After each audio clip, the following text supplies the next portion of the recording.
Welcome to Conversations Live, where we bring you the best in music, books, entertainment, and more. When the movers and shakers of the world have something to say to you, they say it to us first. Now celebrating 16 years of broadcasting, here's your host, Cyrus Webb. And welcome back, everyone, to Conversations Live. I'm your host, Cyrus Webb. Glad you all could join us once again, both for our radio audience and us tuning in online. We're glad you all could be with us. Well, I think everyone these days is talking about the impact the coronavirus pandemic has had on us all, no matter where we may live in the country or the world. Our next guest, though, has been talking about these threats to us, but also the connection that we have with food and also meats when it comes to dealing with different illnesses and pandemics like what we're seeing today. We're excited to welcome Dr. Michael Greger to our program. He's not only a best-selling author, you know him probably from books like How Not to Die and How Not to Diet. His new book that's out now, I think, is really going to be impactful for all of us. It's called How to Survive a Pandemic. We'll talk to Dr. Greger not only about the writing of the book, but also the information he's able to share, the history, but also knowing how we can move forward. Dr. Greger, thank you so much for the time. Really appreciate it. I'm so glad to be here. Thanks for having me on.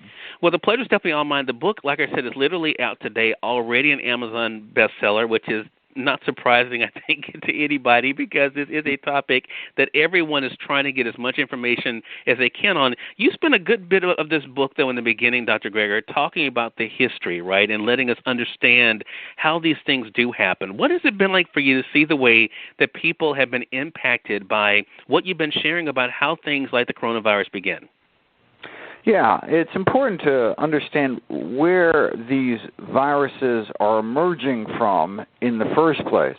I mean, over the last few decades, literally hundreds of new infectious diseases have emerged. And you say, wait a second, emerged from where? Mostly from animals. So, for example, the AIDS virus is blamed on the butchering of primates and the bushmeat trade in Africa. Mad cow disease was because we turned cows into carnivores and cannibals. SARS and COVID-19 have been traced back to these exotic wild animal markets. But you know, our last pandemic, swine flu in 2009, arose not from some backwater wet market in Asia, but was largely made in the USA on pig operations in the United States. And thankfully, swine flu only killed about 500,000 people, but the next time we might not be so lucky. Yeah. Well, and I think that's the interesting thing. When I began this book, I was really surprised that you're going back into this history because, for one, it's history a lot of us, including myself, are not familiar with. But do you think that is important for us if we are going to do, as the title of the new book says, to survive this, we have to know how this begins in the first place? Yeah, the best way to survive a pandemic is prevent it in the first place. I mean, now with global airline travel, the viruses can escape our grasp in a matter of days. And so we need to prevent the emergence of these viruses in the first place. You know, and as devastating as COVID-19 has been, it may just be a dress rehearsal for an even greater threat waiting in the wings of chickens. According to the CDC, the leading candidate for the next pandemic is a bird flu virus known as H7N9, which is 100 times deadlier than COVID-19. So instead of a 1 in 250 cases dying, H7N9 has killed 40% of the people it infects. Imagine if a virus like that were able to acquire human-to-human transmission and trigger another pandemic. You're right. A lot of this, too, and it's interesting, I guess it shouldn't be a surprise because we're being told so much these days about the importance of washing our hands. You address that even in this book when it comes to this, when it comes to contaminants and how they spread. You know, are you at least glad to see this being such a big part of the conversation, the importance of hygiene, not only for us at home, but also as we're seeing in these places where these diseases can be spread? Well, I've been, preaching this, since back in the 90s, talking about the lack of hand washing, sufficient hand hygiene among the medical profession. So even in pediatric ICUs, even doctors and nurses dealing with the sickest of children were, when secretly videotaped, not washing their hands like they should. In fact, only about a third of the time were they washed their hands, and only for average of about 8 seconds. And this is leading to these hospital-acquired infections which can be deadly. I mean, you can go in the hospital with a broken ankle or something and come out or not because of some deadly infection acquired. These hospitals are now growing resistant to many of our first classes of antibiotics. So it's good to see this attention placed on hand hygiene. Mayo Clinic has a saying, the 10 most common cause of contagion, and then they hold up their hands, is your fingers.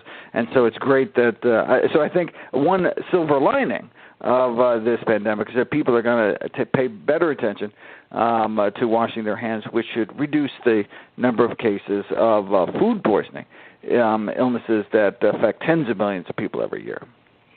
And Dr. Greger, that's why I think a book like this is so important. I want to say for those who are just tuning in, you're listening to Conversations Live. We're excited to welcome Dr. Michael Greger to our program today. We're discussing his brand new book out now called How to Survive a Pandemic, something that I know all of you are probably interested in. You know him, of course, from his previous books, as well as I should mention, I didn't say it earlier, he's the founder of nutritionfacts.org. We'll remind you of that. You say also in the book, there's been a lot of talk about vaccines recently, Dr. Greger. You write this in the book, vaccines are the cornerstone in our fight against viral disease. By introducing a killed or weakened version of the target virus, we can prime our adaptive immune systems to recognize the attacker in the future and mobilize a more rapid response. But then you go on to say the problem becomes that sometimes the viruses can mutate so rapidly. Should there be a concern when it comes to the early talk now about the viruses, about the vaccines that are being created for the coronavirus? Yeah, so coronaviruses, like flu viruses, use RNA as their genetic material as opposed to DNA, like us. DNA has more of a kind of proof mechanism, such that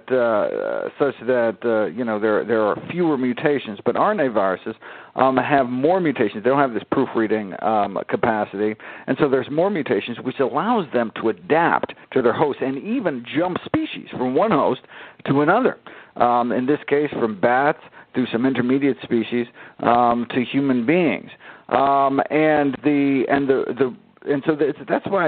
why every year you have to get a new flu vaccine. So unlike something like smallpox, for example, a DNA virus, you vaccinate it once and you have protection. You can have chickenpox once and be protected for the next 50 years. But these RNA viruses keep changing, keep mutating, such that the vaccine loses its effectiveness over time. So we may indeed get into a situation where we need to kind of revaccinate at regular intervals. We do not yet know how long the period of immunity lasts. If you look at other coronaviruses, not the COVID-19 coronavirus, but other coronaviruses, immunity lasts for about 45 weeks.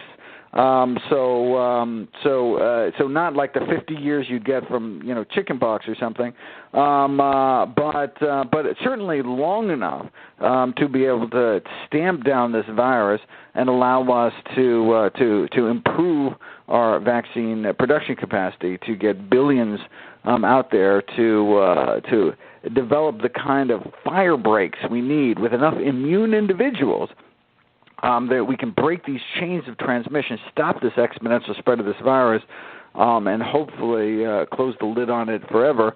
Though it's possible, like the flu, it could be with us year after year, and this is just the new normal. Yeah. Well, definitely, we're glad to have you and have a book like this, Dr. Greger, to be able to discuss and to help us as we're trying to move and navigate inside this new normal. Again, everyone, Dr. Michael Greger has been our guest. How to Survive a Pandemic is the brand new book. You guys can get it. I got the Kindle edition. You guys can also get the paperback edition through our friends at Amazon.com. It's already an Amazon bestseller. And as I mentioned, Dr. Greger is also the founder of nutritionfacts.org, so you can find a lot of great information there. I mentioned to Dr. Greger, I had a chance when I was prepping for this segment to watch a speech he gave back in 2008 where he discussed this topic. Really shows how he's been making this a big part of his platform for quite some time. And Dr. Greger, I'm looking forward to having you back on the program again. I can't wait. Thanks so much for helping spread the good word. Yeah, the pleasure is definitely all mine. And we thank your audience for tuning in to another great segment of Conversations Live.